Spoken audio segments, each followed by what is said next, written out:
Yes, hello, and welcome back to The Dark. I'm Scott Swenson, and here we are for another episode of A Scott in the Dark. This episode is going to be just a little bit different, mainly because this is an area that I am clearly not an expert on. This is an area that I think is important and something that I kind of wanted to not only learn a little bit more about, but start to ask some of the right questions. And it's about haunting green or being eco-friendly as haunters. I think what sparked this is there have been more and more stories talking about how, in order to get future loans, grants, um, you're going to need to prove that you are um, ecologically friendly. This is already true in a lot of major corporations doing big construction projects. Many companies won't give you or give a construction company or a contractor the gig without proving that they are somehow ecologically responsible, which I think is the right move. Um, so I wanted to talk a little bit about that particular subject on this show. But like I said, I'm clearly not the expert. So I did a little bit of research, and this show is really going to be a lot more about asking the right questions than having all the answers, because in my research, there's a couple of different things that I discovered. First off, not everybody wants to be ecologically friendly or really even worry that much about being green. That is a personal choice. That's a business choice for you. Hopefully, we'll discuss some things in this particular episode that will make you change your mind so that you can see that it's just good business. But if you are one of those people that recognize it's also good for the planet, then you have the next question of how green, quote unquote, am I going to be? And the reason I phrase it that way is because there is no one solid magic bullet answer that's going to say, okay, we have zero carbon footprint, and it's very, very difficult to do business that way. Yes, more and more industries or cities or countries are trying to do that, but it's almost impossible, I think, right now for the independent haunter. Um, Certainly for the theme park industry. I know a lot of theme parks and a lot of big businesses are working towards that zero carbon emissions, working towards that totally green operation, but it is a spectrum. And so what I'd kind of like to talk about in this episode is what are some things that we can do that are going to make us better. It's like I said, it's not good or bad. It's what can we do to be better. And so I know that there are people out there who have done things already. They've already um, they've already put things into practice, into place that either increase their recycling or reduce their carbon footprint. Um, but I just want to make sure that we're at least thinking about it. So I'm going to go back to where my green initiative mindset starts, and that's with a phrase called reduce, reuse, and recycle. I was around. Well, I've been around for quite some time, but I was around when they brought back Earth Day in the '80s, and it was a big deal when I was living in Chicago. And they had a huge, festival out on the lake, and they brought out green companies. They brought out organizations that were helping to improve the planet's environment, and reduce, reuse, recycle was everywhere. What I didn't realize at the time was that those three are in that order because that's how they're most effective in solving, the problems of everything from landfill uh, to carbon emissions to greenhouse gases to whatever. Reduce, reuse, recycle. So I thought maybe we could talk a little bit about that first. Let's talk about reducing. Obviously, this is easy. The less you use, the less you throw away. But that's difficult to do when you're trying to do the best haunted attraction that you can find. So I think you have to make good choices. The first thing I would suggest is make certain that you have a good, strong plan. It's either if you fa- it's you have that phrase, if you fail to plan, then plan to fail. So the more you can plan, the more you can measure twice, cut once, and the less waste you'll have. I mean, we've all had those projects where we start to build something and then we realize this is not going to work. So we end up scrapping it or wasting a bunch of time or using a bunch of energy that we didn't need to use. So I think not only does it help the planet, I think it also helps us as independent haunters. So first and foremost, I think the best way to reduce is to make certain that you plan appropriately. Have a really good plan. Invest that time and that energy and perhaps even that money in a good design before you start just randomly slapping up walls or randomly slapping together a prop that you end up trashing and throwing away. Another thing that I think is important when it comes to reduction is reduce the amount of waste that your haunt produces. You know, if you can reduce the number of water bottles or Gatorade bottles that your actors use during the course of the season, you're gonna help the environment. I know that a lot of theme parks are already shifting to getting their performers and their staff reusable water bottles, and then getting water in either larger jugs or getting filtration systems or whatever, so that they can refill them themselves. Now, yes, there are downsides and additional effort that those require, but I think in the reduction of the number of plastic bottles that it puts either in landfill or the number of plastic bottles that have to be produced, that's fine. Now, some of you are going to say, wait a minute, what about Gatorade? You can't get Gatorade in those big Zephyr Hills water bottles or the big water bottle. Zephyr Hill. I'm from Florida, so I had to say Zephyr Hills. But those great big water bottles that sit on the water coolers. But you can get powdered Gatorade, which can be made, in somebody's reusable bottle. The other cool thing is if you're looking for that great piece of swag to give your staff that they can run around, especially if you're a volunteer haunt, give them a logoed water bottle and they'll use it while they're at your haunt, and then they'll use it as advertising when they're outside. So it's kind of a win-win scenario there. I think it's a cool idea. That's a cool idea for the right reasons, as well as good internal marketing. So it gives you the opportunity to let your staff speak on your behalf. So, try to reduce as much as you can up front. Find ways to reuse. Now, this is something that haunters have done for years. In fact, the haunt industry, the theater industry, those are probably the ones that come to my mind, at least based on my experience, that come to the forefront of the ones who are able to reuse better than anybody else. Mainly because we can't afford, in many cases, to start from scratch every single time, every single season. So we reuse things. We find ways to repurpose, to retheme, to restory our walls, our props, our costumes. Not necessarily our makeup, because that would just be, well, A, impossible, and if it were possible, B, just plain gross. So, but we're really good at reusing what we have. We're really good at repurposing things that we've already used in the past. We're also, as an industry, really good at reusing things that other people have used. I mean, let's face it, dumpster diving, thrift shopping, borrowing from other industries, huge, absolutely huge in the haunt industry, especially for the small independent haunt.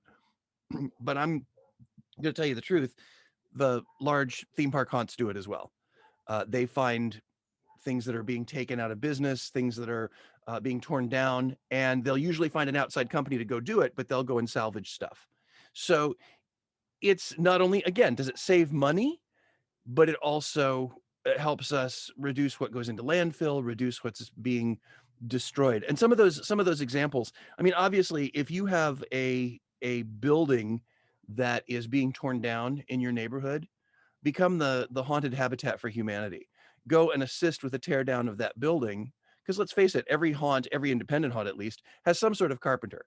And if they can donate some of their time and get some lumber and some, door frames and a banister, you might as well take advantage of that, because it's going to help you. It's going to not only reduce the amount of waste, it's going to save you money, and it's going to make your haunt more authentic. I'm a huge proponent of, and if you listen to me before, this is true. I'm a huge proponent of use the real stuff.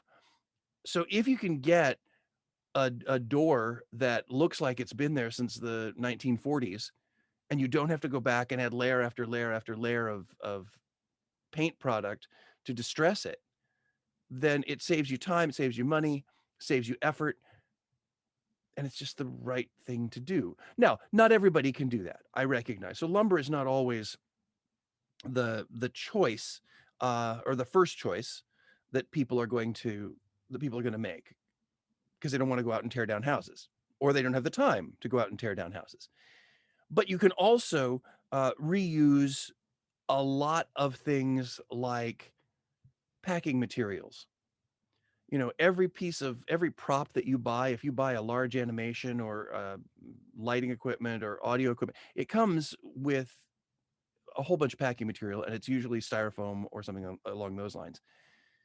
Reuse that, carve it, coat it, make it into something else. Use that as your raw materials. It's sort of like when we were little and we'd get those really cool Christmas presents, and we'd play with the toy for about 15 minutes and then play with the box for about 3 months. That's kind of what I'm saying here. Utilize those packing materials. And if for some reason there's absolutely no way you can reuse them, at least make sure you recycle them. And so that kind of leads us into the third of the R's, um, recycling. Recycling is one of those situations where, eh, with some things, and I know technology continues to improve, but with some things, recycling actually takes more energy than to make it new. One of the most efficient things to recycle, I think, still, and again, not an expert, so please feel free to correct me if I'm wrong, but one of the most energy efficient things to recycle is aluminum. And so if you have the opportunity at the very least to put in aluminum recycling for your staff and your guests, you're already making a huge step forward. And the reason I know it's still one of the ones that is the most cost efficient to recycle is because aluminum is one of those few things that companies will actually pay you to recycle. So that means it's got to have some value. So use it to help the planet, and maybe put a couple of coins in your pocket. I don't know. There may still be aluminum places that will pay you for recycling. Uh, when it comes to other things like glass and plastics, it gets a little trickier. Recycling is not as easy as we like to think it is, and I recognize this, and I know that I have done it incorrectly in the past. But one of the things that I always notice what makes recycling difficult is you have to separate things appropriately. So, like even with water bottles, in the perfect world, you're supposed to separate the ring that holds the cap on, the cap, and the bottle. So you have to basically, and take the label off. So you have to basically break it down into its components. And ideally, you're supposed to wash it and clean it out. So it's actually easier and more efficient to reuse something than it is to appropriately recycle it. When it comes to anything that has ever held food, a lot of people don't realize this, but you can't recycle most food wrappings because they're too processed. They're like waxed paper, or they're foil attached to paper. Um, Around Halloween season, for example, they tell you not to recycle candy wrappers because, again, they're multi-process, either paper or cellophane, and they don't recycle well, and they've got food residue on them. So that's not going to help. Um, Another thing that they say is don't recycle things like makeup containers. Makeup containers usually have multiple processes to them, and you have to completely clean them, and then, just like the water bottle, disassemble them into their individual components. Yes, I know. We've all had those. We have those three different baskets where we think we're doing everything right, and we put the aluminum in one, and the glass in another, and the plastic in another. But unless we're really paying attention, sometimes, from what I've been told, we're doing more harm than good. I have friends who refer to that practice of, yeah, I think I'm doing good, I'm putting it in recycling. They don't call it recycling, they call it wish cycling. You want to believe that you're doing something right when you're not really doing something right. So if you are recycling, make certain that you are recycling appropriately. And if you can take that little extra effort, then take that little extra effort. And if all you want to recycle is aluminum, fine, fine. Like I said, this is a continuum. There's a spectrum here as to I'm not doing a darn thing and I'm actually contributing to the problem, and I have zero carbon emissions and I provide no waste to the planet. I don't think it's realistic to be on either end of that spectrum. I think we all kind of fall in the middle somewhere. But just ask yourself and make these choices based on those answers. I was looking for some statistics that I thought were interesting, and one of them was as of 2019, 12,500 tons of Halloween costumes are sent to landfills each year. 12,500 tons of Halloween costumes per year. Now, that makes sense in the trick or treat market because again, they're predominantly kids. They're going to grow from year to year.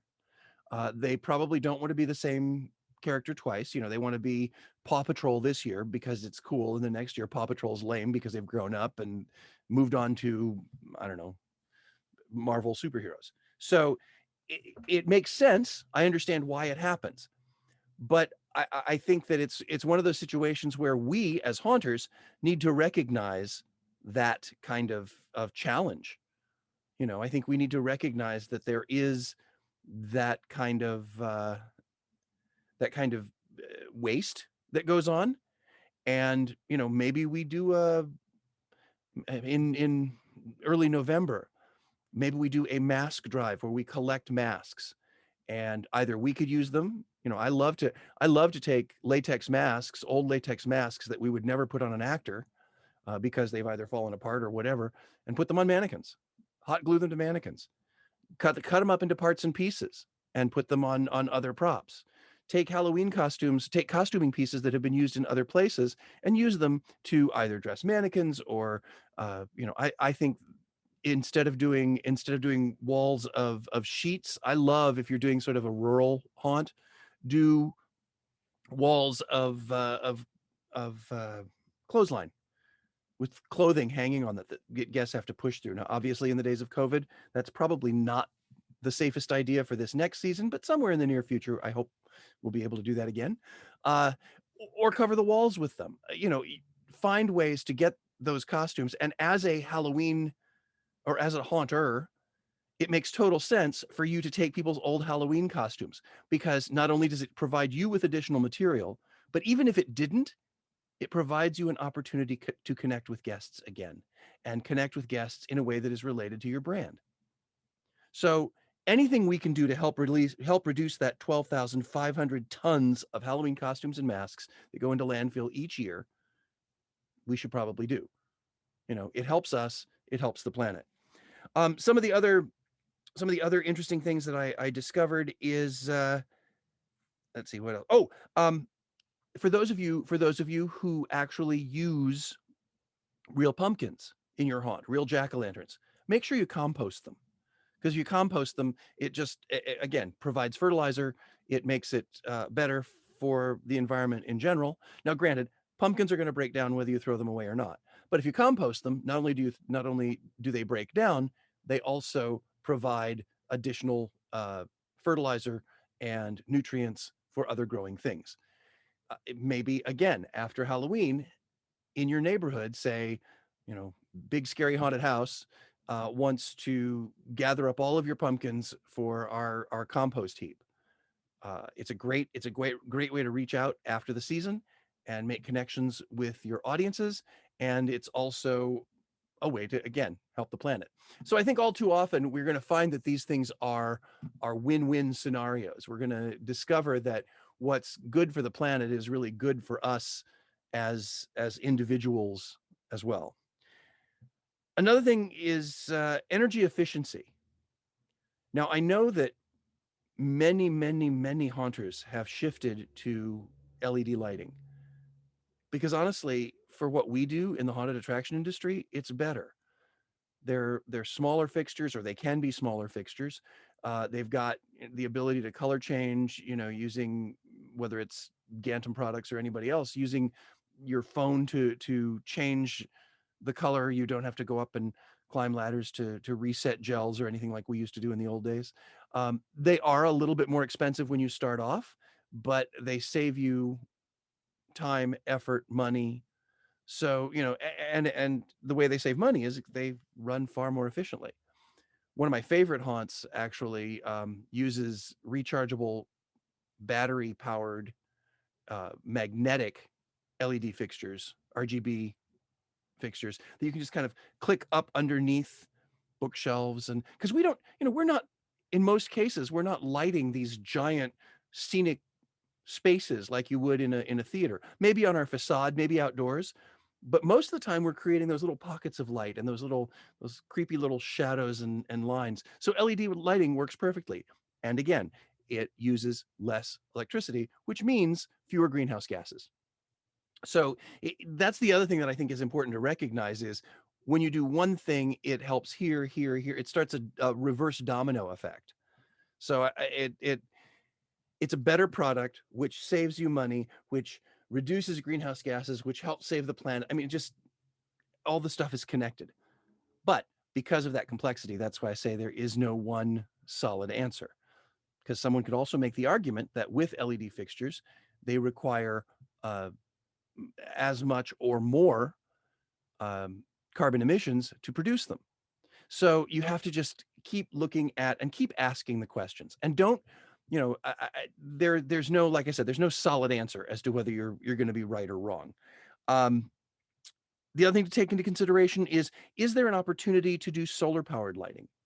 Now, I know being Florida based that the solar powered fixtures that you buy at Walmart or Target or whatever, they get burnt out really quick because the sun here is intense and it basically just fries the solar panels.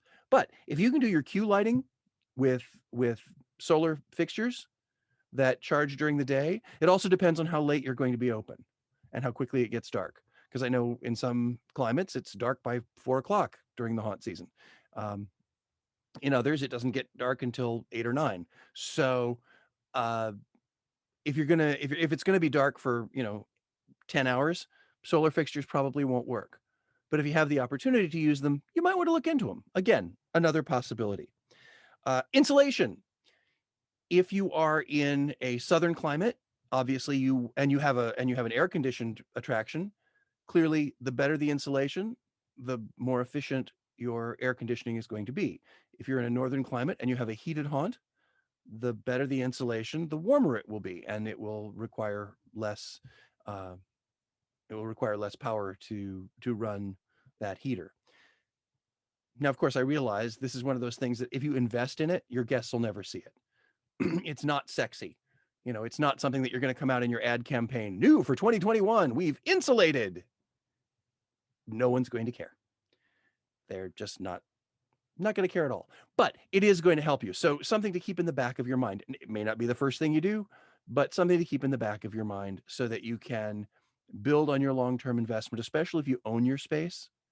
If you're renting your space, you might even want to ask the landlord and say, hey, have you ever considered, especially if you're paying the HVAC bill, have you ever considered putting additional insulation in here? Because again, will save you money in the long run.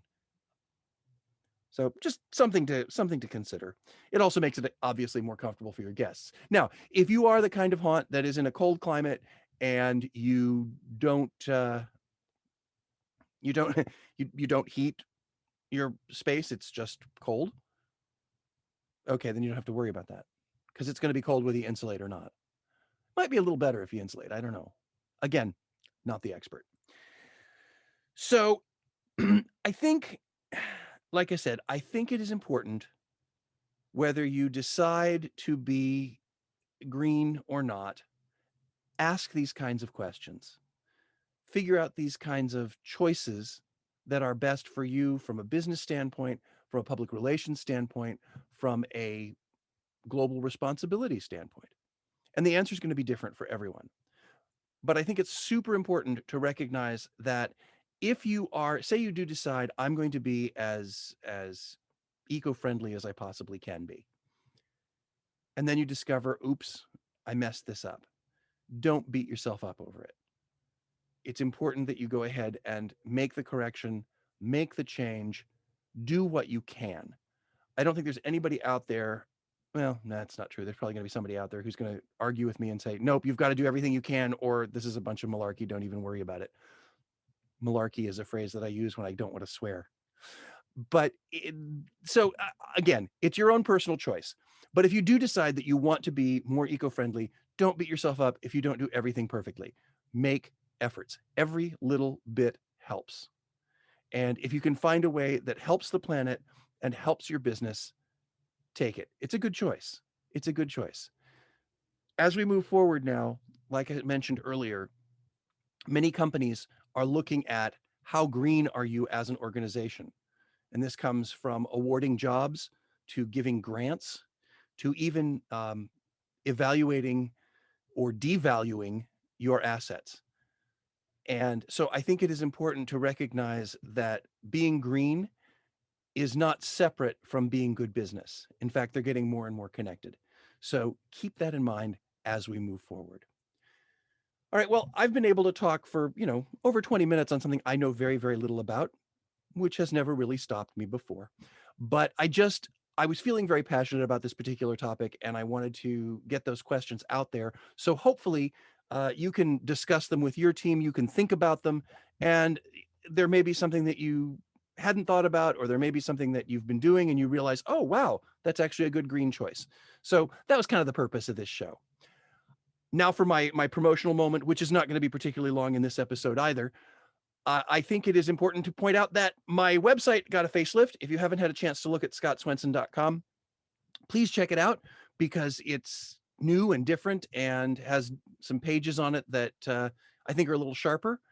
I would love to say that I did this because I wanted to improve the look of my website. That's not true. The program that I was using to create my website is no longer supported by the channel that carries my website, so I had to upgrade.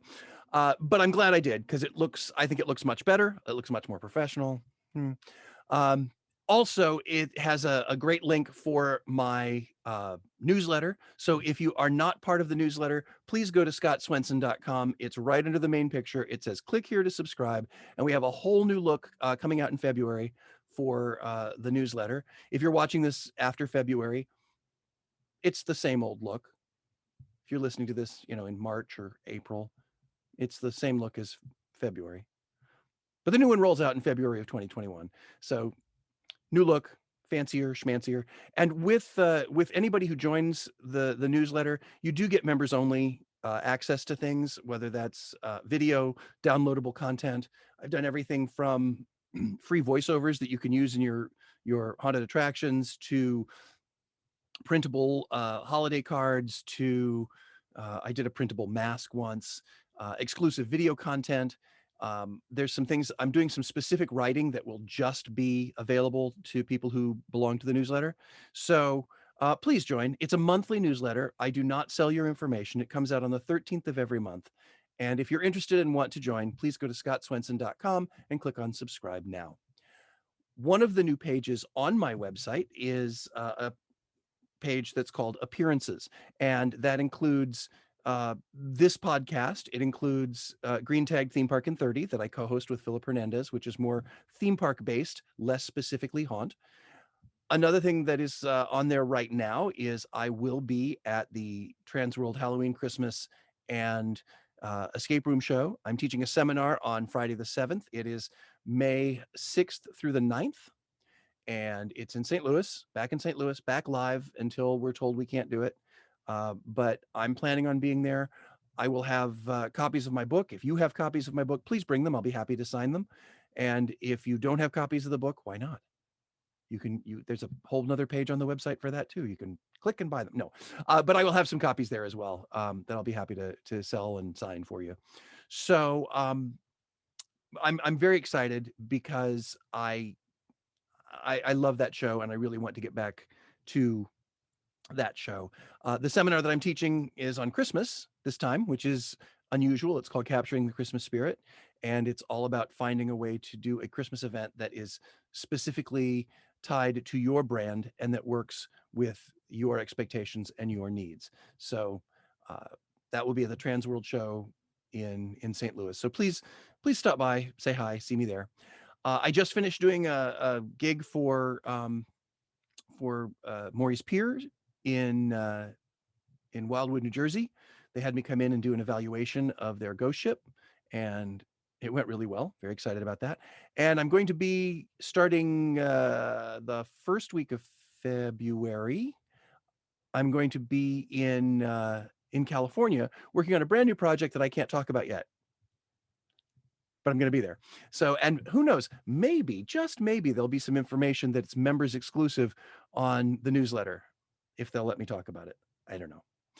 So that's pretty much what's happening, what's coming up. Hopefully you enjoyed my little rant about green, and you've got haunting green, and you've got some great ideas yourselves. If you do have ideas and you would like to share them with me, please go to my Facebook group. Please join the A Scott in the Dark Facebook group and share them with everybody, because it's a great community that talks to one another and shares ideas. And I check in there for new ideas. In fact, I've got some new ideas for shows coming up that came from that particular group.